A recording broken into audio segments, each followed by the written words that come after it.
दिंडोरी लोकसभेत अपक्ष निवडणूक लढवून तब्बल 1 लाखाहून अधिक मतं घेणारे बाबू भगरेंनी पुढारी न्यूजवर मोठा खुलासा केलाय। काल दिवसभर बाबू भगरे नाहीसे झाल्यामुळे अनेक चर्चांना उधाण आलेलं होतं। कामानिमित्त बाहेर गेल्याचं आणि घरी परतायला उशीर झाल्याचं त्यांनी म्हटलंय। त्यांच्या बेपत्ता होण्यामुळे कुटुंबीय सुद्धा चिंतेत होतं। पोलिसांनी शोध घ्यायला सुरुवात केली होती। बाबू भगरे यांच्याशी खास बातचीत केली आहे आमचे प्रतिनिधी किरण ताजने यांनी। काय या सगळ्या काळामध्ये मिळालेली मतं, तुमच्या नावाची होणारी चर्चा, काय वाटतंय तुम्हाला? आम्हाला असं वाटतं की बुवा आमचे आदिवासी समाज आहे यांना काहीतरी बुवा पुढे घ्या अशी इच्छा आहे।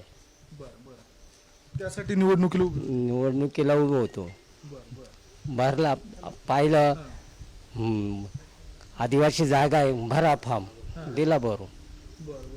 बोलता बोलता डायरेक्ट 1 लाखाच्या पेक्षा जास्त मतं मिळाली। आता मिळाले ते मतं मिळाले तर आता ते मतं देणाऱ्याच्या हातात आहे, आपल्या हातात थोडंच आहे।